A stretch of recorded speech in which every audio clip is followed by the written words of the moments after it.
Señor desea que tú y yo, ahora que hemos creído en Él, podamos vivir una vida de nuestra fe en plenitud, disfrutando sus verdades espirituales, disfrutando sus riquezas, siendo sellados por su Espíritu.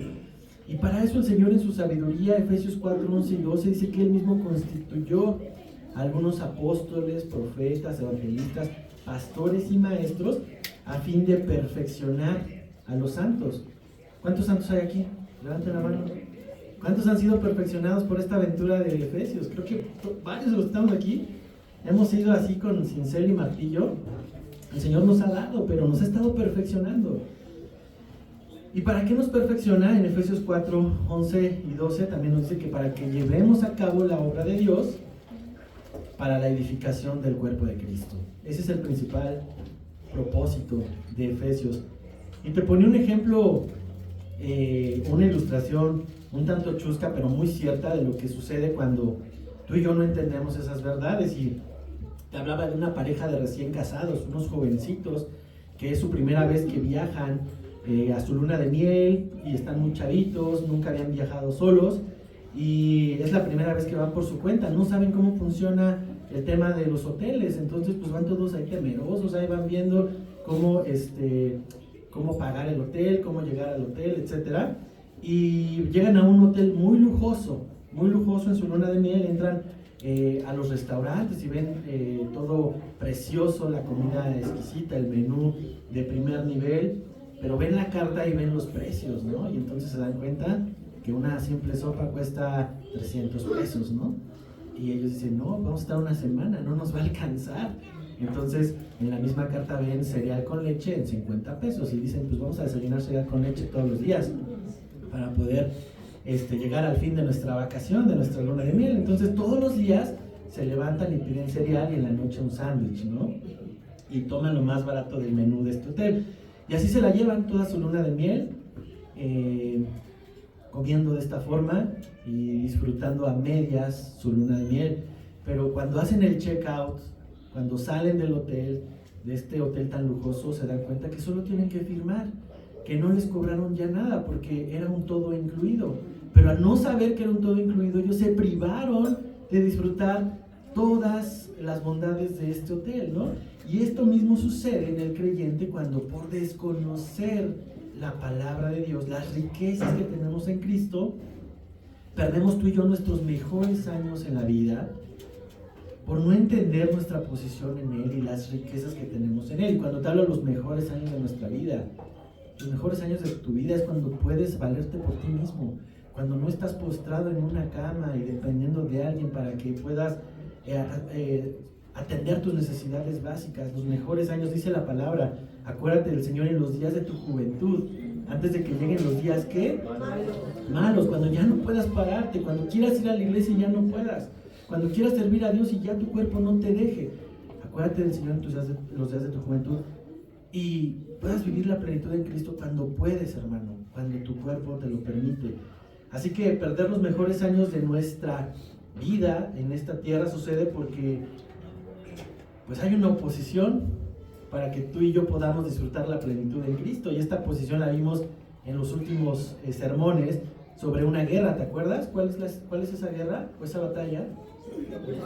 Es una batalla espiritual. Entonces nuestra lucha no es contra qué, sino contra quiénes, contra principados, potestades, gobernadores de la maldad, huestes de maldad, perdón.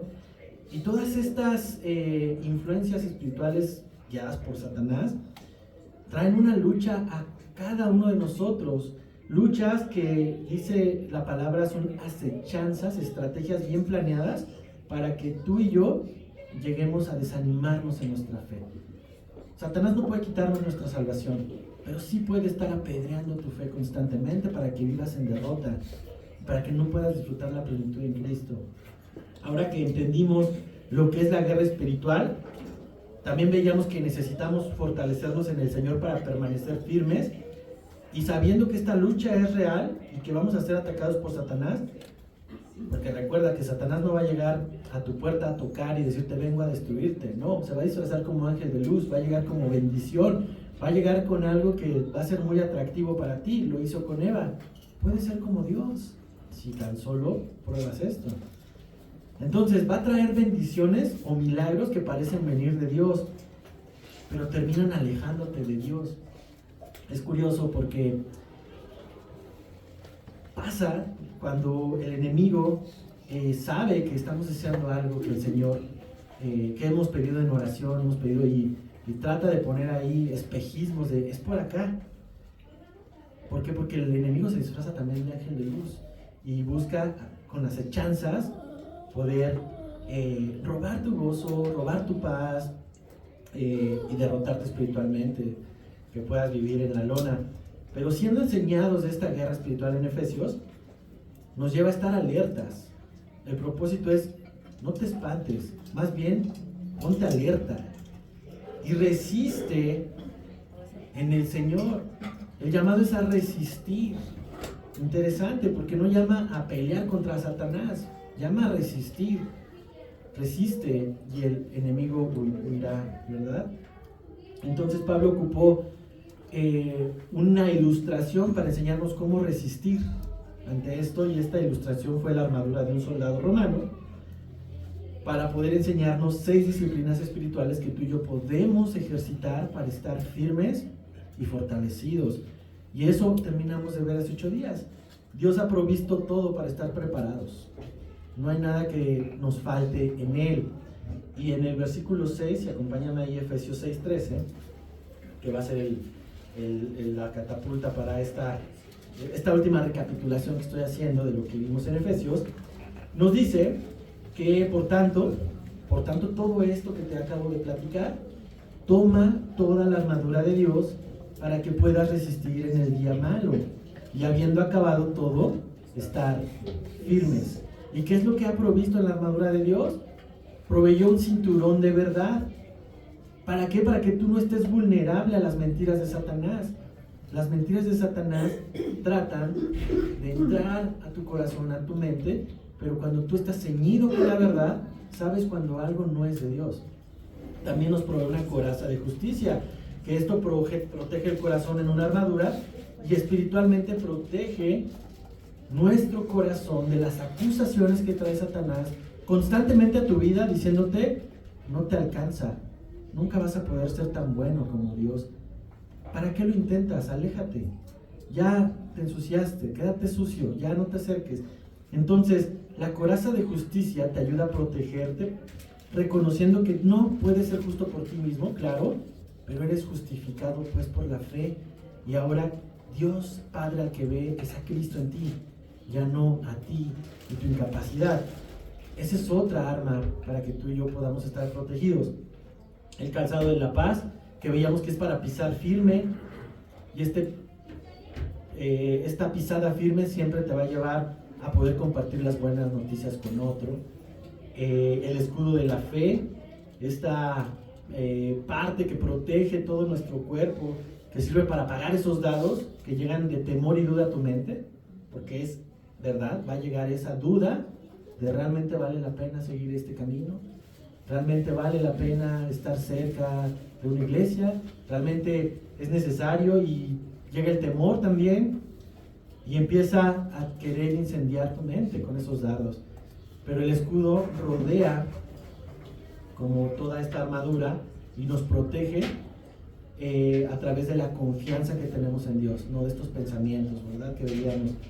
Y por último, 2 elementos más: el casco o el yelmo de la salvación, que prácticamente protege nuestras mentes. Decía yo, el campo de batalla donde el enemigo viene a atacar tu vida no es a las 12 de la noche cuando está todo apagado en tu casa, es en tu mente, es ahí donde está batallando, porque es ahí donde si logra que tú aceptes una de sus acechanzas, pues tiene la mitad de la guerra ganada, una batalla ganada. Entonces, el casco nos ayuda a proteger nuestras mentes contra el desánimo y el deseo de rendirnos. Y por último, la espada del Espíritu, que es la palabra de Dios, que nos ayuda a través de su palabra a romper en cachos todos estos argumentos engañosos que se levantan contra ti, contra tu fe, contra lo que has decidido, contra tu posición en Cristo. Y esta espada del Espíritu es la palabra que abunda en ti. Entonces, por eso les decía, memorizar la palabra es un recurso que todo creyente debería considerar. No es para que yo te dé una palomita y digas, entonces si eres de Calvary porque te la aprendiste. No, es algo que tú vas a usar en el momento que lo necesites y vas a decir, escrito está, no solo de pan vive el hombre, sino de toda palabra que sale de la boca de Dios. Y vimos al final un último elemento, que es con el que hoy voy a acabar, que acaba la carta de Efesios, un elemento que no es presentado como parte de la armadura, pero es vital para que la armadura funcione. Y ese elemento es la oración. La oración es tan importante para todos nosotros, y vamos a verlo el día de hoy, que es uno de los principales objetivos del enemigo para que tú desistas, para que ya dejes de orar, para que te canses de orar, para que digas, no vale la pena, he estado orando 10 años, 20 años y no pasa nada. Y entonces el enemigo ataca tus deseos de oración con mucho desánimo. Entonces vamos a ver lo importante que es la oración, pero para esto desde el versículo 18 hasta el 24 que vimos la armadura, podemos leer rápidamente desde el versículo 14, desde el 13, perdón, dice, por tanto, tomad toda la armadura de Dios para que podáis resistir en el día malo y habiendo acabado todo, estéis firme.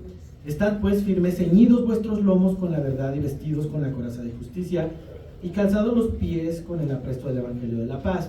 Sobre todo, tomad el escudo de la fe con que podáis apagar todos los dardos del fuego del maligno, y tomad el yelmo de la salvación y la espada del Espíritu, que es la palabra de Dios, orando en todo tiempo, con toda oración y súplica en el Espíritu, y velando en ello con toda perseverancia y súplica por todos los santos, y por mí, a fin de que al abrir mi boca me sea dada palabra para dar a conocer con denuedo el misterio del Evangelio, por lo cual soy embajador en cadenas, que con denuedo hable de él como debo hablar, para que también vosotros sepáis mis asuntos, y lo que hago todo os lo hará saber Tíquico, hermano amado y fiel ministro en el Señor, el cual envía a vosotros para esto mismo, para que sepáis lo tocante a nosotros y que consuele vuestros corazones.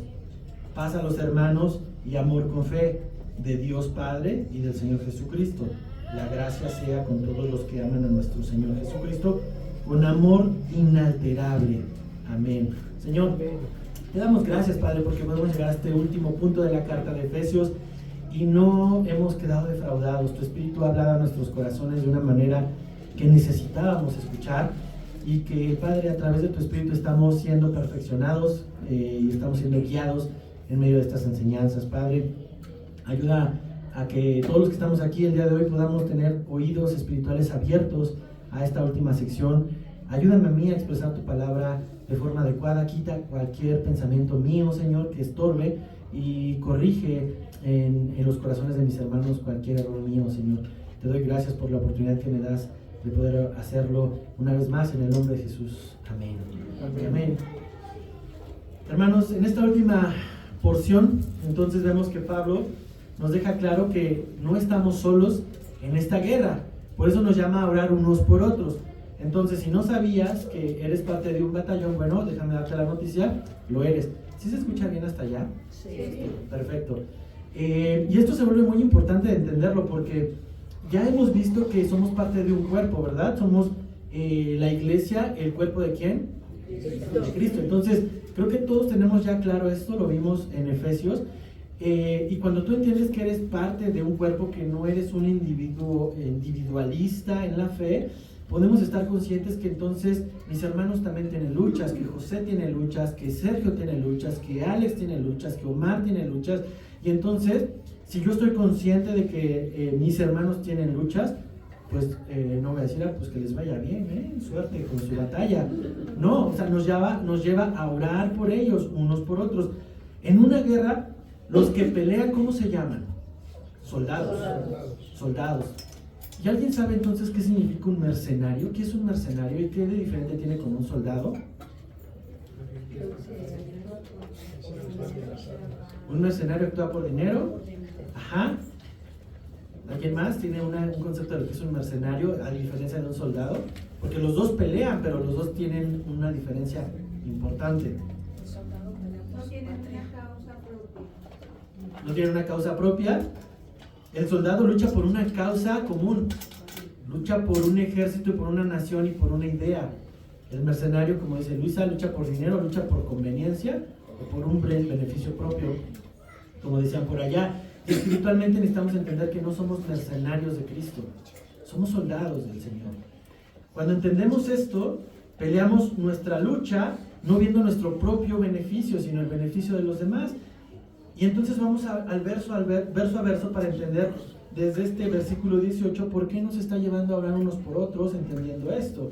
Fíjate, dice: orando en todo tiempo, con toda oración y súplica en el Espíritu. Parece o suena redundante. Parece que Pablo repitió la idea y fue redundante, pero no es eso.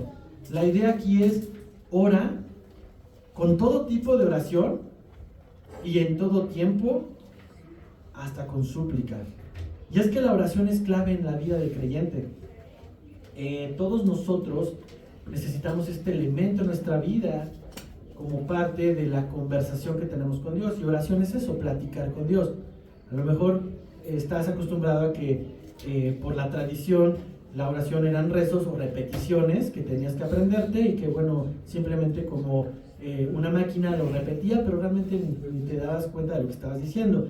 La oración es como hablar con tu padre o con tu madre o con tu cónyuge, es una plática con él. Ahora, a veces pensamos que la oración solo puede darse en un lugar específico, ¿no? Por ejemplo, en la iglesia. Hay gente que solamente reza en la iglesia, hay gente que solamente ora en su casa. Y aunque es un buen espacio y es bueno hacerlo, la Biblia nos lleva a ir a la privacidad, a tener un tiempo, pero no es una limitante, hermano. Con estas palabras que Pablo presenta, oración de todo tipo y en todo tiempo, nos habla de estar orando en cualquier circunstancia. ¿Y por qué te digo esto? Porque a veces decimos: cuando llegue a la casa oro, o mañana me levanto temprano y oro. Pero ¿qué crees? Hay una oposición que no te va a dejar llegar a ese propósito. Entonces, para poder saltar ese impedimento, puedes orar en el tráfico, puedes orar mientras vas a tu escuela, mientras, incluso si te estás bañando también. En todo tiempo es orar, no desconectándote de Dios. Y algunos piensan que no es digno hacerlo. Dicen: no, ¿cómo voy a orar mientras voy en el tráfico? Bueno, hermano, hay diferentes tipos de oración. Oras en la mesa cuando oras por los alimentos también, y eso no es indigno. Obviamente es mejor estar en un momento donde nada te distraiga, pero si tú no tienes una disciplina el día de hoy de oración, orar en todo tiempo, y puede ser bueno orar hasta en el tráfico, hermano. Ahora, Dios te va llevando a madurez para ir destinando tiempos y ser disciplinado, no me malentiendas, pero esta idea de hacerlo en todo tiempo es bien importante por lo que vamos a ver. Los discípulos, en su contexto, veían a los grandes fariseos levantar manos y expresar grandes oraciones y elocuentes oraciones, y que imagínate lo que ellos sentían de ver a los grandes fariseos orar de esa forma y ellos no poder hacerlo. Luego veían a Jesús como oraba con su Padre. Y entonces Lucas 11:1, acompáñame allá. Los discípulos, viendo el ejemplo supremo de su maestro, le hacen una pregunta y le dicen que Jesús estaba orando en un lugar, y cuando terminó, uno de sus discípulos le dijo: Señor, enséñanos a orar, como también Juan enseñó a sus discípulos. Y Jesús nos deja el modelo de oración más eficaz que tú y yo podemos considerar, el Padre Nuestro. ¿Cuántos de aquí se lo saben de memoria? Ya vimos, o sea, es algo que tú y yo podemos recordar muy bien. ¿Y por qué te digo que es eficaz el Padre Nuestro? Porque las primeras 4 peticiones son enfocadas a Dios. Padre nuestro que estás en el cielo, santificado sea tu nombre, venga a nosotros tu reino, venga a mí tu justicia, tu paz, venga a nosotros tu reino, ¿verdad? Hágase tu voluntad como en el cielo, así también en la tierra. Hasta ahí son los 4 puntos de la oración, del modelo de oración. Pero muchos de nosotros nos los brincamos, decimos: no, a ver, Dios, dame el pan nuestro de cada día, ¿no? Perdóname nuestras ofensas, como también perdonamos a quienes nos ofenden, y no me dejes caer en tentación, mas líbrame de todo mal. En el modelo de oración, tu oración siempre te lleva primero a reconocer a quien le oras, darle alabanza a quien le oras, y las demás necesidades el Señor las conoce y también te pide, te guía, ¿no? Y entonces es interesante este modelo, y así nos enseñó el Señor a orar. Ahora, para muchos que aquí lo sabemos, aunque lo dominamos, hay una oposición. Y a veces esa oposición ni siquiera la tiene que mandar Satanás. Está en nuestra propia carne, está en nuestro propio cuerpo. Orar es una batalla. Orar es una lucha que tenemos como carne. Date cuenta, hermano. Pretextos siempre sobran para no orar. No te los tengo que decir. Pero empezamos a orar y no, tengo que hacer esto. De veras se me olvidó esto. Híjole, tengo que mandar un correo, si no se me va a pasar. Al ratito oro y hay una lucha en tu carne. Pero si te decides maratonear una serie de Netflix, créeme que no hay nada que te va a impedir lograr ese objetivo. Es una lucha en tu carne orar. Ahora, hay un distintivo que menciona Pablo aquí, orando en el Espíritu. Efesios 6, 18 nos lo muestra o nos lo señala de esta forma. Orando en todo tiempo, con toda oración y súplica en el Espíritu. Esta característica es importante porque evalúa nuestra eficacia en la vida de oración. Porque cuando no oramos en el Espíritu, cuando tú y yo oramos, no oramos en el Espíritu, estamos orando entonces en nuestra carne. Y cuando oramos en nuestra carne, pues oramos solo lo que la carne desea. Dame el pan de cada día, dame ese trabajo, dame más dinero, dame salud, dame, ¿no? Lo que tu carne quiere. Pero cuando la carne no recibe lo que pide, entonces ¿qué pasa? Dejas de orar y buscas por otro lado. Bueno, pues aquí no me lo dio el Señor, entonces voy a tener que tocar puertas por otro lado. Y entonces orar en el Espíritu es clave porque te va a ayudar a orar conforme a la mente del Espíritu. Y ese es Espíritu Santo que mora en ti y en mí. Hay gente que no cree en Cristo y ora. Hay gente que tú conoces y dice, no, es que yo sí oro. No, pues no voy a la iglesia y no tengo una vida que refleje a Cristo, pero yo oro, yo levanto mis oraciones. Pero si no está el Espíritu morando en ellos, sus oraciones están basadas en lo que ellos desean, no en lo que el Espíritu Santo desea. ¿Y cómo se ven estas oraciones? Pues siempre traen motivos egoístas. Siempre es en búsqueda de su propia gloria, o siempre las peticiones van en búsqueda de la comodidad. Pero cuando estas peticiones, como te digo, no reciben respuestas, llega lo inevitable, el abandono. Y la oración solo se sostenía por la expectativa de recibir. Pero cuando se ora en el Espíritu, hermano, es posible lo que dice más adelante, velando en ello con toda perseverancia. Perseverar se vuelve una distinción de alguien que está orando en el Espíritu. Persevera, porque el Espíritu nos guía a permanecer en oración con Dios, aun si las circunstancias no han cambiado, aun si las cosas siguen como estaban al principio. ¿Y esto por qué sucede? Sucede porque aunque la circunstancia no cambie, el Espíritu está cambiando a alguien, a ti. Puede ser que estés orando por algo y no cambia, y no cambia, y no cambia, pero a lo mejor necesitas verte hacia adentro y ver a ti mismo y ver que lo que está cambiando eres tú. Y esa es la obra que el Espíritu hace en cada uno de nosotros. Él produce paciencia. Él produce todos estos frutos hermosos de Gálatas 5 a través de las diferentes circunstancias. Entonces, orar en el Espíritu tiene mucho que ver. Cuando no estamos orando en el Espíritu, dejamos de perseverar. Santiago 4:3 nos dice las razones. Es un texto muy conocido cuando hablamos de oración, pero es crudo y es cierto. Santiago 4:3 nos dice: pedís y no recibís porque pedís mal. Pedís mal. ¿Para qué? Para solamente tus deleites. Entonces, pues es una oración que no es en el Espíritu necesariamente. Puedes estar orando, pero orar en el Espíritu es un tanto diferente. Simplemente es dejar de pensar como tu carne quiere y pensar un poco más como Cristo quiere. Y otra razón por la cual no oramos en el Espíritu es porque también simplemente confiamos en nuestras propias habilidades y, bueno, yo puedo hacerlo solo, Señor, no necesito de tu ayuda. Esa es otra de las razones. Y Proverbios 3, 5 al 8 tiene algo que decirnos al respecto. Nos dice la palabra en Proverbios: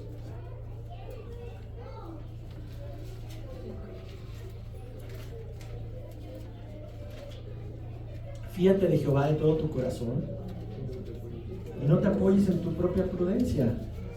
Reconócelo en todos tus caminos y Él enderezará tus veredas. Entonces, cuando dejamos de orar en el Espíritu, nos empezamos a apoyar más en nosotros. Hasta ahorita hemos visto la oración individual, pero sigue hablando mucho en el versículo 18. Todavía no avanzamos, estamos en un solo versículo. Fíjate, hay algo más en Efesios que necesitamos considerar. Velando en ello con toda perseverancia y súplica por todos los santos. Esto nos lleva a ver que somos llamados a perseverar no solo por nuestras propias oraciones, sino también por las oraciones de nuestros hermanos. Y notamos que el Señor no quería que solo tú te preocuparas por ti y por tus propios asuntos. Él dijo: ruega por todos los santos. Como decía al principio, esta batalla no se pelea sola. Y te digo, estamos en una lucha grupal. ¿Por qué es importante esto, hermano? Esta parte va a ser preciosa. Y quiero que puedas ver cómo parte de la obra del Espíritu en tu vida va a hacer despertar en ti el instinto de proteger y luchar por los demás, no solo por ti. Cuando se despierta ese instinto, esa preocupación, ese interés por otro hermano, y haces lo que antes no te imaginabas hacer: escribirle, buscarle, ir a tomarte un café con él, velando y vigilando que estén bien, orando por ellos. Eso sin duda es una evidencia de tu vida creciendo en la gracia de Dios. Cuando empiezas a preocuparte por alguien más. Pero a veces tendemos a limitar nuestros pensamientos a nuestros propios círculos. Bueno, si oro por los demás, Dios bendíceme a mí, bendice a mi mamá, a mi papá, a mis hermanos, a mi esposo, a mi esposa, y amén. Se acabó. Orar en el Espíritu invariablemente nos va a llevar a preocuparnos y ocuparnos por los demás. Hay una lista de oración de la iglesia. ¿Sabes las batallas que tiene el hermano que está frente a ti? ¿Sabes las luchas que tiene el hermano que está al lado de ti? ¿Sabes las pruebas de fe que está atravesando alguien que está al lado izquierdo de ti? Bueno, en esta lista de oración nos ayuda un poco a centralizar estas necesidades. Ahora, estas son las necesidades, pero orar por otros santos no solamente se da en un contexto de una mala racha o de alguien que le está pasando mal. Vamos a ver más adelante que involucra también cuando alguien no está pasando algún tema de escasez o enfermedad, también somos llamados a orar unos por otros. Pero antes de llegar a ese punto, quiero que observes esto. ¿Sabes? El Señor nos ha dado un mandamiento: amarás al Señor tu Dios con todo tu corazón, ¿no? Pero hay un segundo gran mandamiento que está en Mateo 22. Amarás a tu prójimo ¿cómo? Entonces, si tú oras por ti, invariablemente vas a llegar a orar por otros, porque amar a tu prójimo es cuidar también de tu prójimo. Si tú y yo oramos en el nombre de Jesús, que es parte de nuestras oraciones como cristianos, significa que también oramos de acuerdo a los deseos de Jesús. Y el deseo de Jesús es amarnos unos a otros. En Juan 13:34 eso está manifestado. Fíjate cómo lo dijo el Señor a sus discípulos. Juan 13:34 les dice: un mandamiento nuevo os doy, que os améis unos a otros, como yo os he amado, que también os améis unos a otros. A veces olvidamos esto, hermano, y el individualismo es una de las tácticas o acechanzas de Satanás. Solo preocúpate por ti, o sea, los demás hay que el pastor se encargue, o hay un maestro de los discipulados que le echa un grito, ¿no? Tenemos un hermano que está recuperándose de una cirugía, Emilio Manzano, ¿verdad? Yo sé que varios de ustedes han estado al pendiente y buscándole, y eso le anima mucho, saber que su iglesia está preocupada y orando por él y estando al pendiente de él. Pero no solo es él, hay muchos también que están atravesando diferentes batallas. Yo te invito a que veas la lista de oración de Calvary, vas a ver, no es una lista pequeña. A pesar de que somos poquitos, la lista es grande, y es porque hay batallas. La pregunta aquí es: ¿qué tanto estamos cumpliendo el deseo de amar a mis hermanos y estando en oración por ellos, si no oramos por ellos? La mayoría de las oraciones que vemos en la iglesia y en esta lista que te digo, pues hablan de proveer un trabajo, de tema de salud, de recuperación, y no está mal, o sea, está bien orar por ello. Pero quiero que observemos algo, y acompáñame a Lucas 22, porque esta es la segunda parte que te quiero exponer sobre las oraciones de unos por otros. A veces nos quedamos ciclados orando solamente por las circunstancias que vemos, pero Jesús oró por algo mucho más profundo que eso. Fíjate, Lucas 22, versículo 32, vamos a ver a Jesús orando, o los deseos de Jesús en sus oraciones, de esta manera.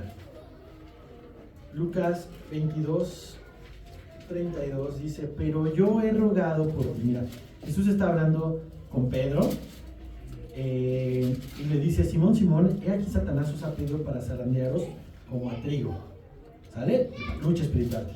Pero yo he rogado por ti. ¿Para qué? Para que tu fe no falte. Y tú, una vez vuelto, confirma a tus hermanos. ¿Jesús oró por su prosperidad en esta prueba? ¿Jesús oró para que se escondiera y no lo atacara a Satanás? ¿O no lo zarandeara a Satanás? No, oró por su fe. ¿Te das cuenta? Que tu fe no falte. Vas a pasar una prueba, va a venir una acechanza ruda de Satanás, pero mi oración es que tu fe no falte. ¿Te das cuenta?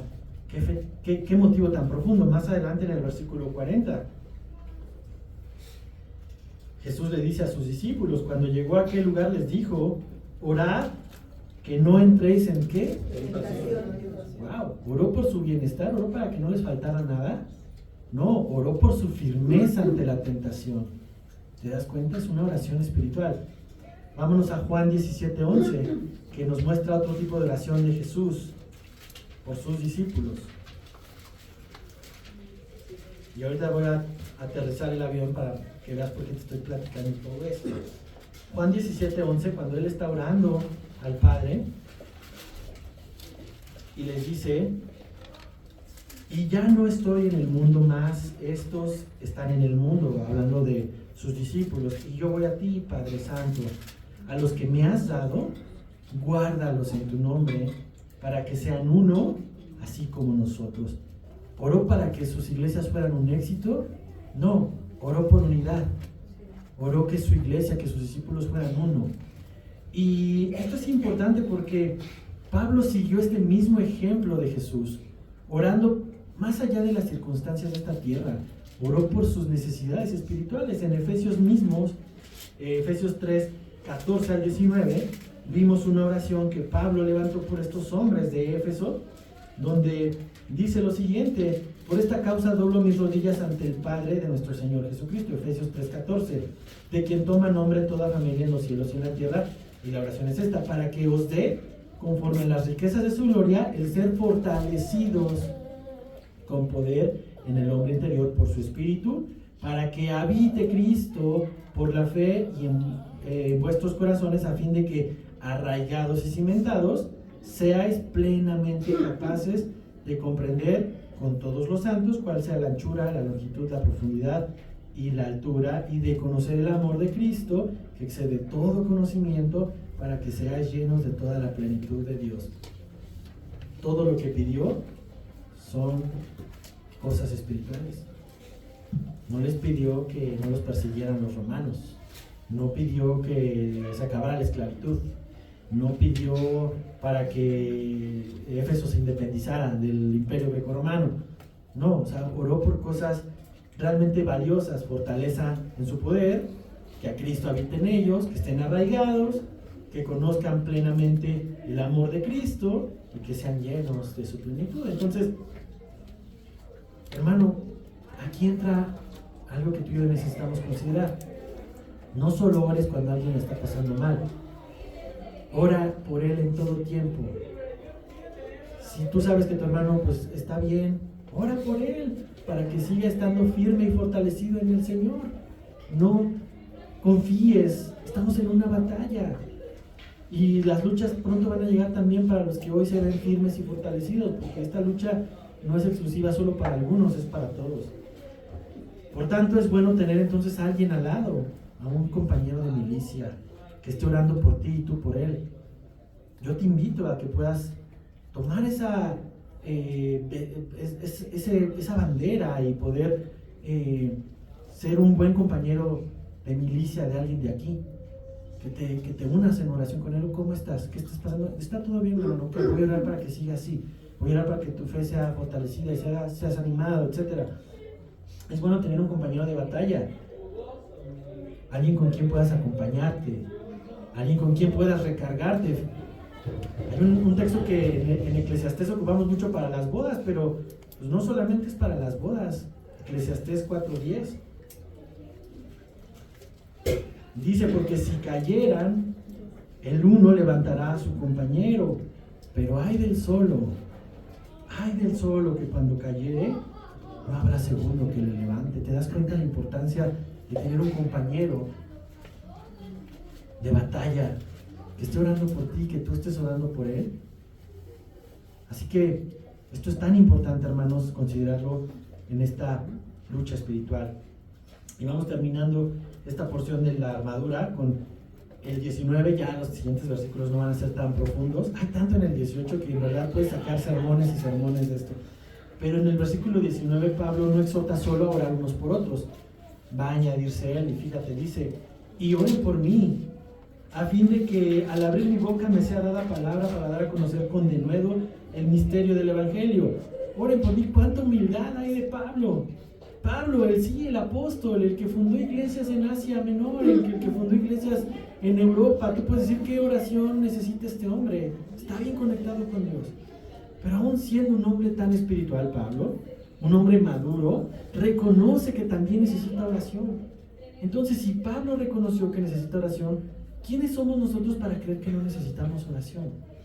Hermano, ¿necesitas que ore por ti? O en algo? No, hermano, todo está bien.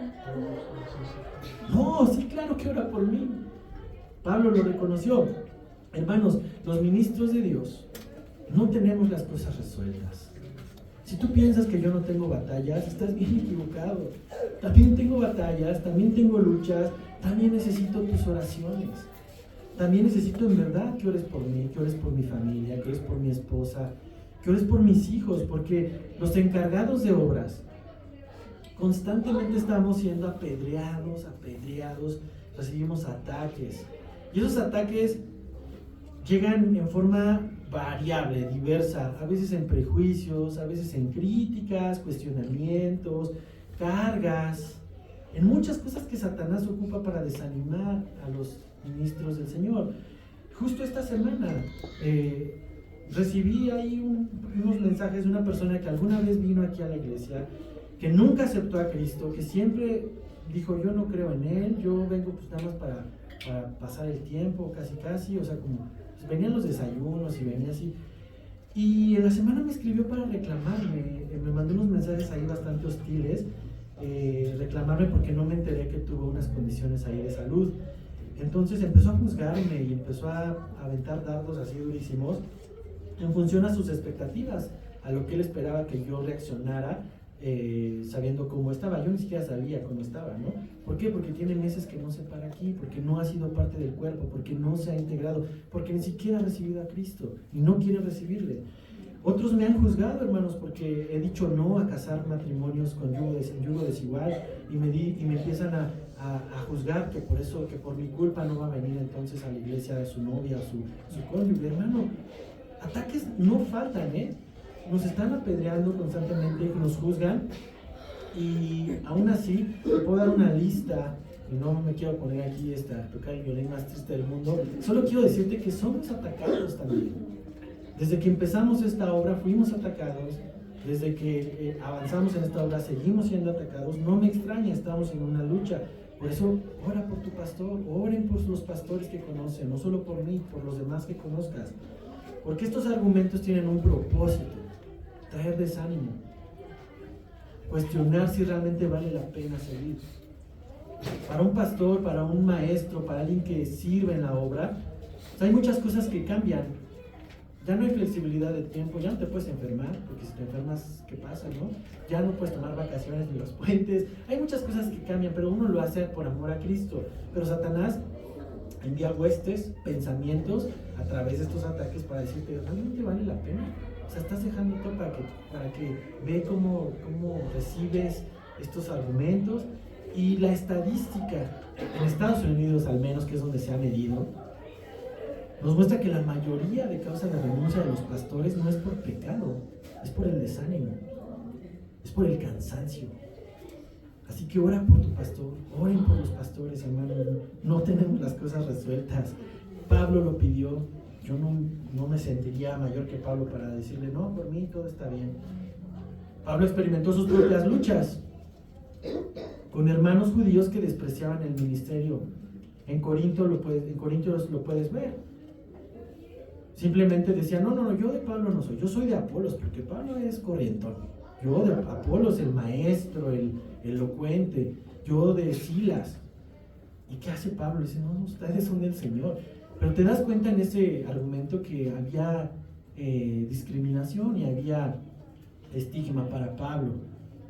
Incluso Pablo tuvo que trabajar porque sabía que estos hombres eran duros. Estos hombres no le ofrendaban a Pablo para su ministerio, por eso él tuvo que trabajar como productor de tiendas de campaña.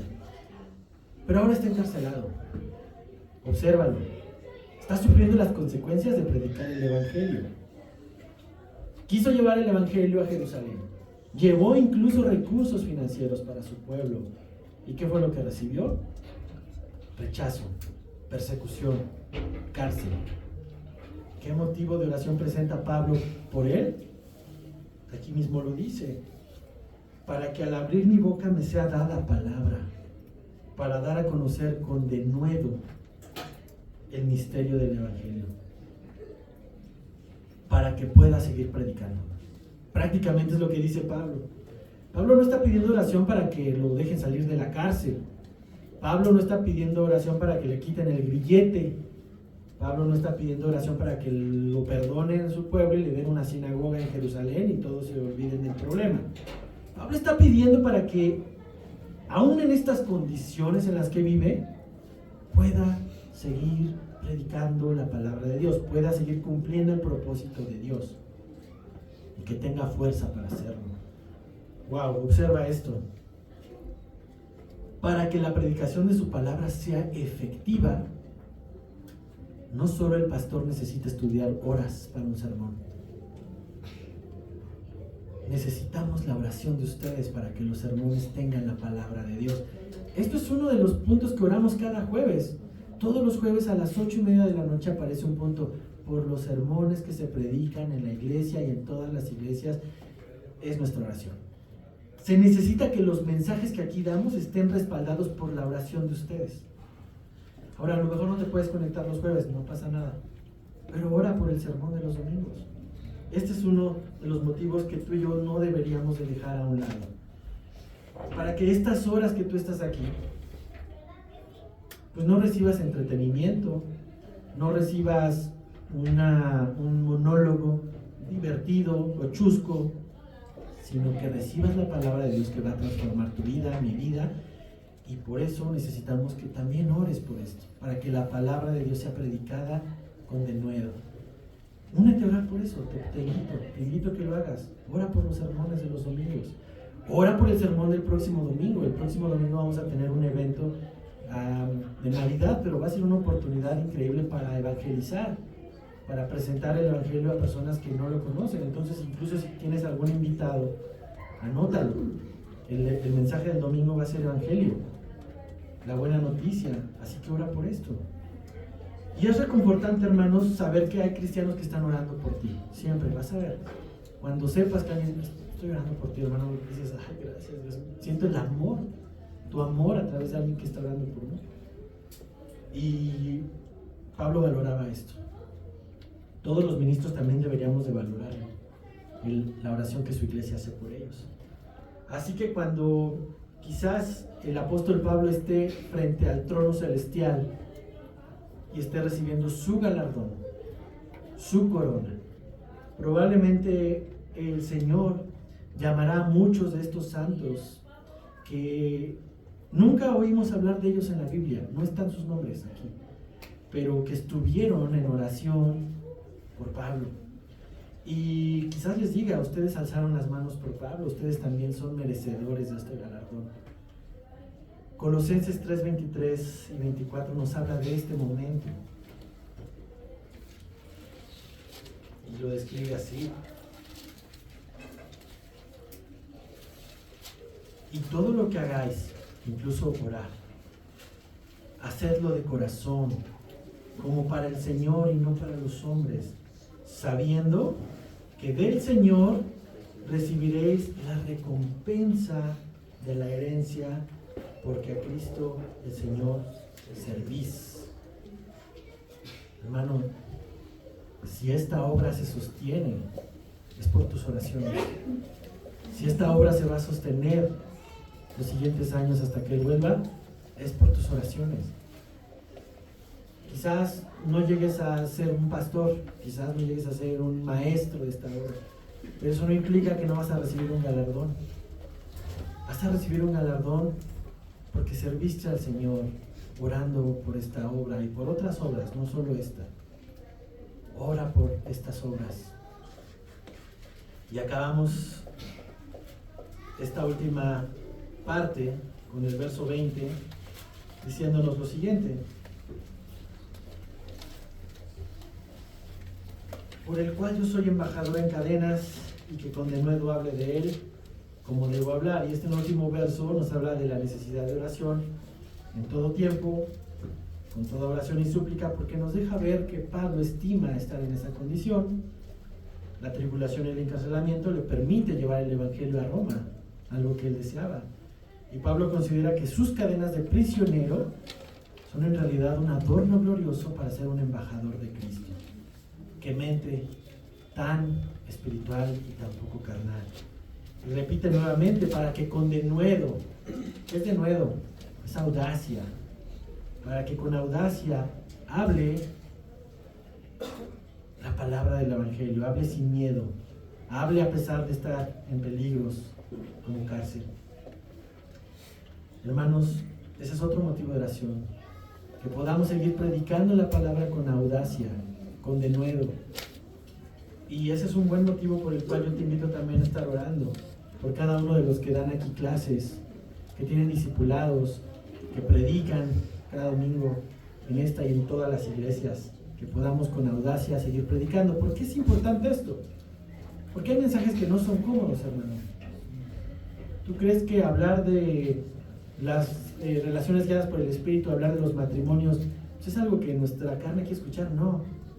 ¿Tú crees que hablar sobre el pecado, exponerlo crudamente tal como es cómodo? No. ¿Y qué pasa? Que muchos pastores han hecho a un lado las enseñanzas del pecado por hablar de las bendiciones y las promesas y decir, esta me la salto porque no quiero que se me vacíe la iglesia. Eso es predicar la palabra sin audacia, sin denuedo. Entonces, ora por nosotros también para que no omitamos las verdades que tú y yo necesitamos escuchar también. Que confronte nuestro pecado y que consuele nuestro corazón en Cristo. Así que para ir cerrando esta enseñanza, vemos aquí en las saludos finales cómo se despide y dice, para que también vosotros sepáis mis asuntos y lo que hago, Todos lo hará saber Tíquico, hermano amado y fiel ministro del Señor, el cual envía a vosotros para esto mismo, para que sepáis lo tocante a nosotros y que consuele vuestros corazones. Bueno, Tíquico fue un encargado de llevar estas noticias a diferentes iglesias. Fue un hombre que Pablo describió como amado y fiel. Y qué mejor ministro para poder compartir estas noticias de consuelo a los corazones que sea alguien fiel a la palabra de Dios. Así como Tíquico, Dios a través de su Espíritu nos hace útiles cuando pensamos en otras personas y somos amados y somos fieles para servir al Señor. Quizás no todos tienen el llamado de Tíquico, ¿no? De ser un enviado para servir en algo particular. Pero el verdadero amor que has recibido en Cristo nos lleva, y te lleva y me lleva a amarnos como Cristo nos amó. Y hoy vimos que ese amor se refleja en oración. No solo en buenos deseos de que te vaya bien y nos vemos a ver cuándo. Ora por Él. Si pídele al Señor en tu corazón que te muestre a quién acercarte y estar al pendiente de Él y estar orando por Él. Porque ese es el verdadero amor que podemos practicar unos por otros. Yo quisiera hacerlo con todos ustedes, pero no me daría la vida. Pero por eso somos un cuerpo, porque mutuamente podemos edificarnos. Ahora, orar por otros tiene un efecto interesante. Nos va a quitar los reflectores de nosotros mismos. De todo nada más lo que yo quiero, lo que yo necesito y lo que yo pienso. Nos quita los reflectores de nosotros y nos hace vivir para otros, como también Cristo lo hizo. Orar por todos los santos implica orar también por aquellos que hoy no son tus amigos o no son tus cercanos. Implica también un acercamiento intencional para quien no conoces, que a lo mejor ya lo has saludado y dices, ese hermano se ve buena onda, o ese hermano se ve que es rudo, pero me voy a acercar para ver si es un prejuicio mío, ¿no? Hay hermanos aquí que tienen una cara así como un semblante de enojón, pero son los hombres más dulces que puedes conocer. En verdad, no dejes que el prejuicio te bloquee una buena amistad que puedes desarrollar en el Señor. Y por último, los pastores y maestros necesitamos tu oración, porque estamos conscientes de la necesidad de ello. No dejes de orar por nuestros asuntos que no están resueltos. Y acaba la carta con el saludo paulino que hemos visto en otras cartas. Pase a los hermanos y amor con fe de Dios Padre y del Señor Jesucristo. La gracia sea con todos los que aman a nuestro Señor Jesucristo, con amor inalterable. Amén y amén. Paz sea a los hermanos. La gracia y la paz son los siameses del Nuevo Testamento. No vas a encontrar paz si no has tenido gracia. Así que interesante que Pablo lo concluya de esta forma, pero añade algo más. Amor inalterable. ¿Cómo puedes amar a Dios con un amor inalterable? Anclado en su palabra. Otras traducciones dicen amor incorruptible. Así que en otras palabras, tú y yo vamos a poder demostrar un amor inalterable y corruptible cuando es congruente con lo que está en su palabra. De otra forma, tú puedes decir amar a Dios, pero si tu vida no es congruente con su palabra, es un amor alterado. Necesitamos amar a Dios con un amor inalterado. Y ahora que hemos terminado de ver esta carta y entendemos que somos uno con Él, quiero que vayan preparando ahí los elementos. Como cada inicio de mes, tenemos este espacio para recordar el gran sacrificio que Cristo hizo por nosotros y que antes de ir a la cruz tomó un tiempo para enseñarnos la importancia de su cuerpo y de su sangre. Entonces,